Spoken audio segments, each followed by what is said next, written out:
So yesterday on the show, I got a little animated about how the Democrats are botching the DACA fight. So that's the DREAM Act. That's for the young kids who were brought into the country and didn't have a say on whether they were coming in or not. They've lived almost their whole lives here in America.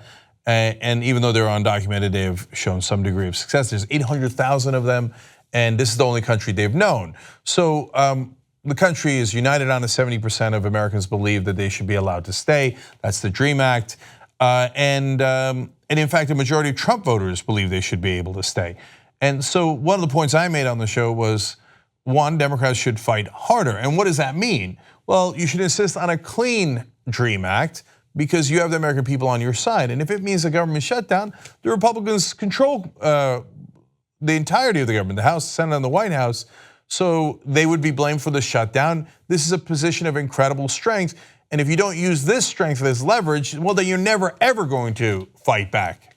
And it turns out even Republicans agree with me. So Joe Scarborough, who is a former Republican congressman and definitely right-wing, yes, he's upset at Donald Trump, but he is definitely right-wing, has been his whole life. And you know, Morning Joe is pretty much the thoughts of the establishment in a lot of ways. Mike Barnichel's on there. I don't know what he claims his politics are, but these are, you know, very standard conventional wisdom thinkers. And even they are going, wow, the Democrats are so weak. If they don't fight on this, what will they fight on? Now, I have a theory as to why they're not fighting, but I want to share it with you after the clip. First of all, look at the state of affairs when former Republicans and the leaders of conventional wisdom, even they agree the Democrats are weak. Watch. I'm going to talk to Democrats here because we've been tough with Republicans. If you're a Democrat and you do anything to help this president who has sounded racist and Republicans who've attacked Dick Durbin, questioned his integrity, questioned his honesty, if you're a Democrat and do anything to help the government, help Republicans keep the government open without attaching a clean DACA bill to it, then you don't deserve to be in the majority this year, at the end of this year, because you're too weak. Democrats have to go after them. They were attacked. The president was racist in his remarks. He's now attacked the Congressional Black Caucus and basically said they're jokes. They've called Dick Durbin a liar. You make them pay for that. And while you're making them pay for that, you also do what's good for America, and you get the dreamers. You get a deal for the dreamers, or you don't give Republicans a single vote. They own Congress. If they can't keep the government open, the voters will blame Republicans, not Democrats. Well, Joe, if they don't do that, they're clearly in the wrong business because they don't understand when they're playing from a position of sheer strength, which is what they are now, because they're playing up against the president. You just described it, and you just described the situation that the Democrats are in as opposed to the weakened Republicans because of the president.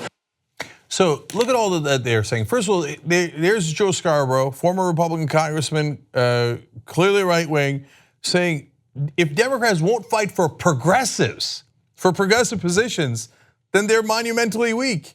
And Mike Barnichel explains they're in a position of sheer strength, yet they are hesitant to use it. So what explains this? Well, there's two factors, and they are similar. So one is that, well, 2.5. Let's tackle the half first. So part of where the Democrats get their money is unions. And so there's a lot of government workers, and government workers will vote Democrat. They also are in a lot of unions. So those guys go, no, don't shut the government down. Don't. Okay. Well, how about, you know, using it as leverage for progressive victories? Yeah. But I work for the government, or I work for this union, so that's their problem, not my problem. Don't do it. So let's keep it real. That's one of the issues here.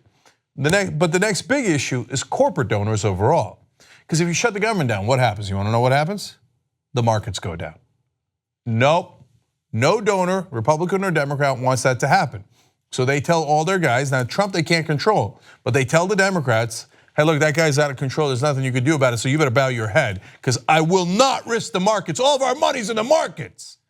So that's the thing they never, ever talk about on television, almost never talk about it in print media either.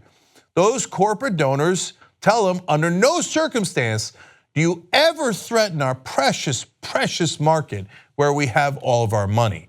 So that's why you think they're weak. You're like, well, how in the world could you not see your position of strength? Because they don't actually have that position of strength. Because they are told by their bosses, hey, I don't care what you think you can get. I don't care if you have 70% popularity on this issue. I don't care if you think you could win elections in 2018. I don't care if you win the election. I care that the market doesn't go down. You will not shut the government down. And they tell all of them, and that is why a huge reason why the Democrats do not fight. They're ordered not to fight. And then one last thing about the weakness. What do donors want? If they want lower taxes and they want deregulation, which all helps their bottom line, and they want lower wages for their workers, which also helps their bottom line. They want really strong Republicans who insist on deregulating and lower taxes, especially for corporations, kind of like what we have now.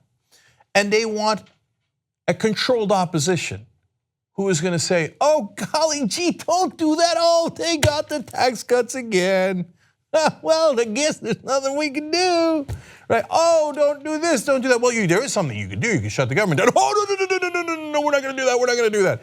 You could do this or that to block the efforts of the Republicans. They blocked your Supreme Court nominee for a year, and it seemed like they couldn't do that, but they did do that. What you need if you are really wealthy, powerful corporate donors is really weak Democrats. A controlled opposition that'll constantly tell you there's nothing we can do. So there's 330 million people in the country. If you want to fund strong progressives, well, you could find plenty of strong progressives to fund. If you want to find weak Democrats, there's plenty of weak Democrats to find. And so the magic trick is in the pre-selection. So they don't have to write Democratic leaders a memo telling them, hey, remember to be weak cowards and always give it to Republicans. Now do your job.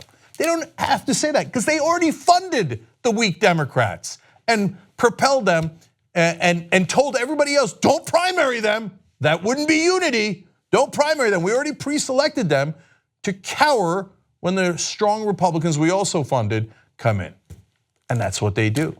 So that's why even Scarborough and Barnacle are like, gee, well, how could the Democrats be this weak? It's unbelievable. It's not unbelievable. They're paid to lose. They're paid to be that weak. That is what our institutionalized corruption and legalized bribery has led to. So don't be surprised the next time you see it. You will keep on seeing it until small donor-based, uncorrupted progressives actually defeat the corrupted corporate Democrats. If you don't defeat them, they will keep, oh golly gee, accidentally losing to Republicans, even ones as monstrous and unpopular as Donald Trump. They're losing to a guy who's sitting at a 32% popularity rating.